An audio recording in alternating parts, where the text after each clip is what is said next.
Bomba ka. Video lang tayo saglit. Face reveal na rin. Domo Moto PH, let's go.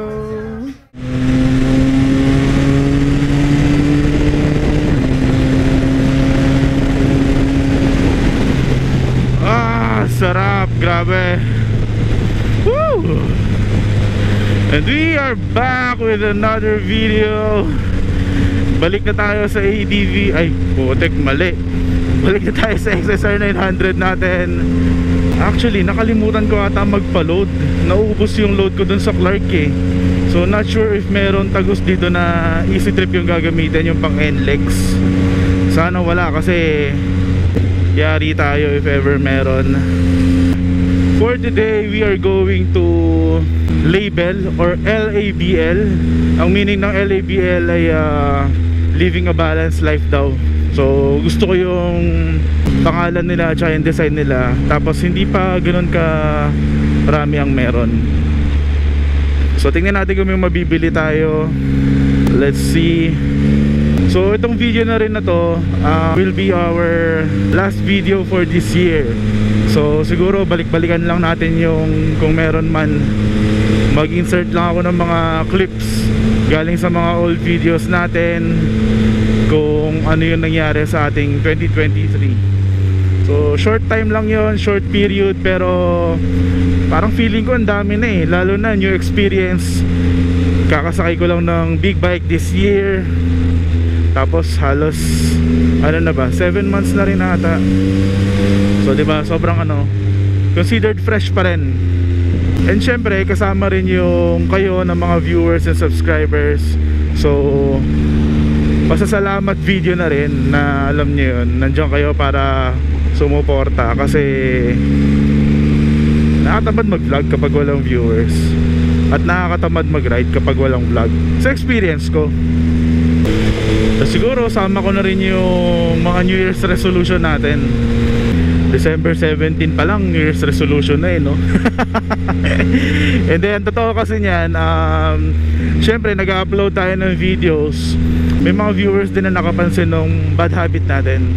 Try natin baguhin yun. So to mention to yung pag-cover ng speed sa, lalo na sa kapag nasa highway. So may nag-comments yung mama or si sir ata, di makalimutan yung pangalan, pero na-appreciate natin yung mga ganong pagpuna, lalo na maayos yung approach.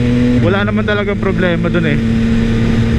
So next time, cover na lang natin yung speedometer para hindi rin kita at hindi rin gayahin ng iba.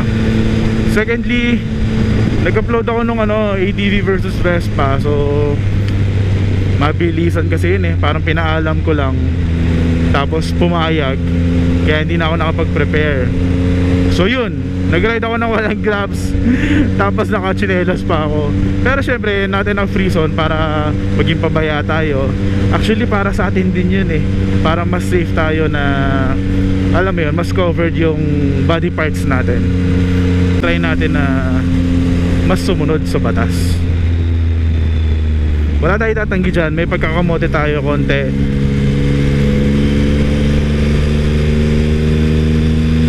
Pero ibig sabihin lang nun, there's room to improve. Naks. Ang galing lang ako ng Vespa, napapa-English na ako.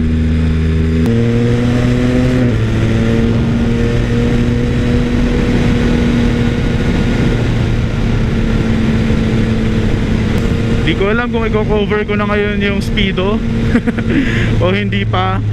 Pero kung sakaling nakikita nyo man, lasapin nyo na lang muna. Next year na natin takpan.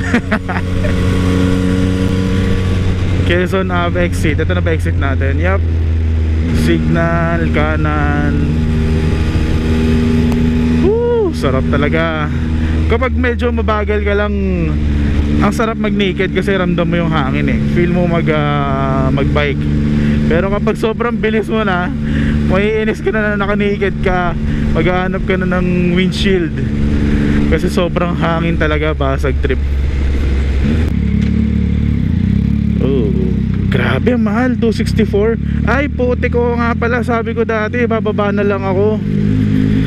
Ay, nako. Sayang pera. Wisit. Kalimutan ko. 264 para sa saglit na yon. Nakakainis. Sinabi ko na yun dati ah. Sabaw talaga, makakalimutin talaga ako eh. Ito pala yung Pegasus, yung maraming nasisiraan. Actually medyo malayo to sa Makati. Nasa 45 to 1 hour ang biyahe. Pero gusto ko na rin kasi ito i-check dati pa.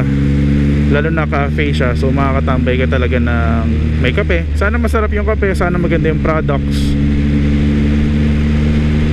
para kapag shopping ng konti.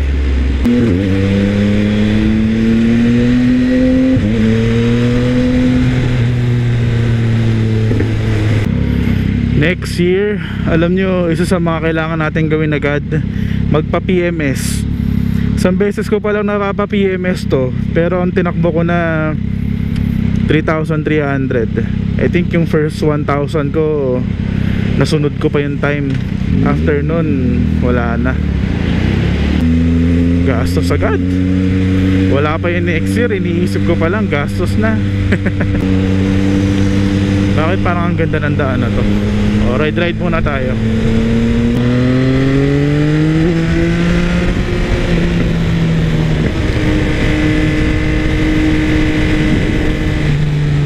Takte ng daan to. Ang dami-dami ko nakikita kapag nagbumotor. Kung saan ako napapadpad. Kanina eh, napakalaking rotonda. Ngayon ito parang nasa Marcos Highway. Saan na ba ako? Gusto ko lang naman bumili ng jersey. Sarap oh, hangin.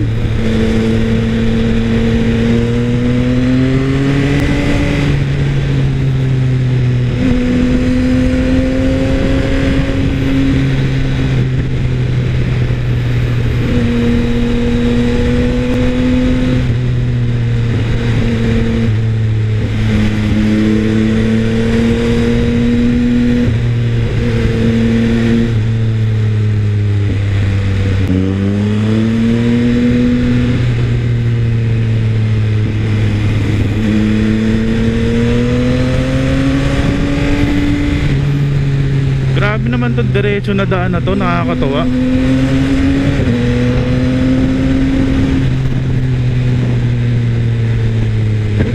Kita ko na yung label or LABL. Shout out. Pero maganda dito guys, punta kayo. Kaya ako pumunta eh. So yun, nandito na tayo. LABL, Living a Balanced Life. Ayan oh. Ganda, ganyan yung mga type ko. Mahilig din ako sa graffiti. Kaya siguro nagustuhan ko talaga pumunta dito. So yan, pasok na tayo. Siguro phone ko na lang gagamitin ko. Let's go. Yan o. Ang ganda ng shop nila, solid.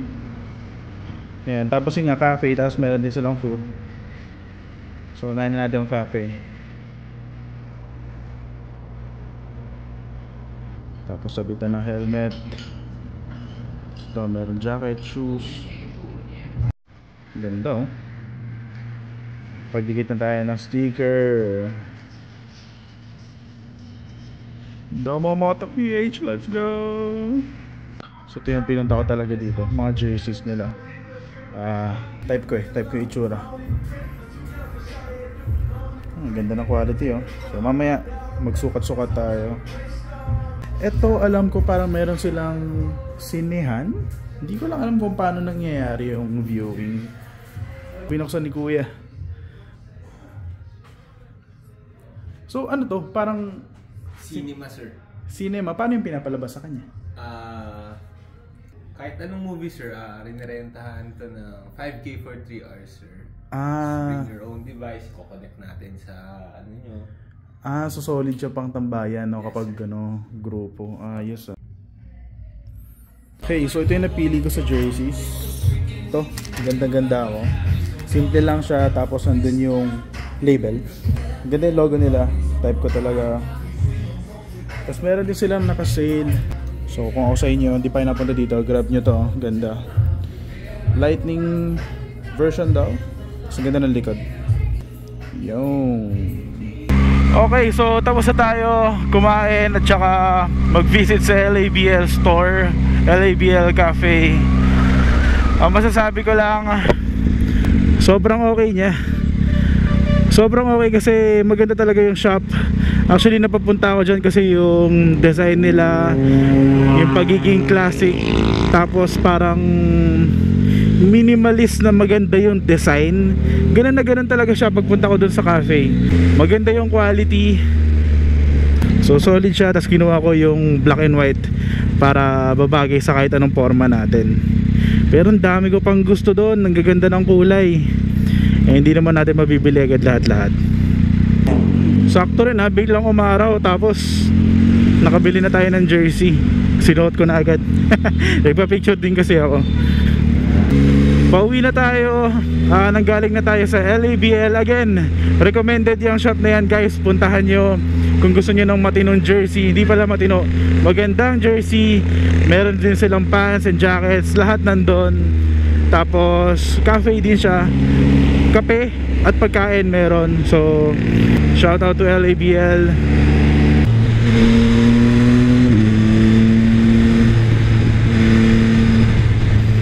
Ganda talaga ng daan na to. Sobrang laki.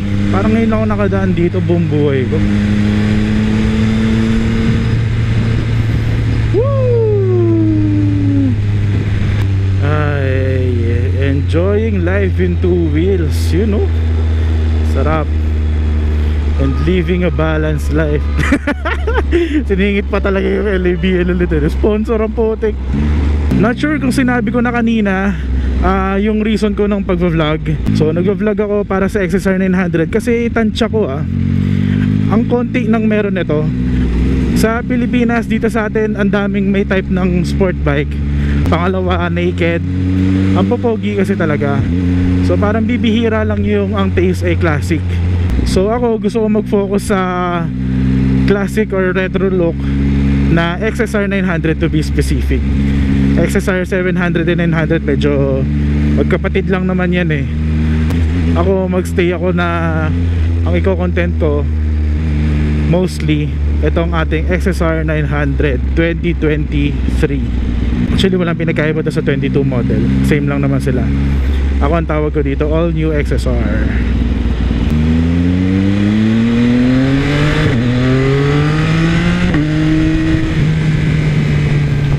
Front brake, engine brake.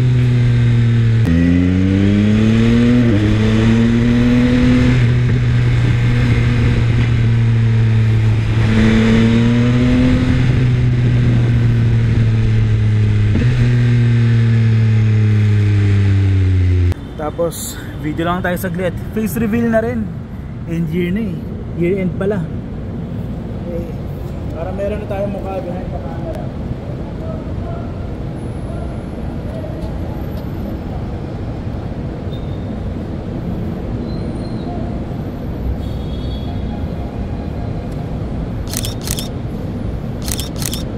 Yeah. Okay. So again, ayan na, meron na tayong face reveal. Para meron na tayong mukha behind the camera, diba? So hindi lang puro helmet. So again, thank you guys. See you next year. Ride safe. Peace!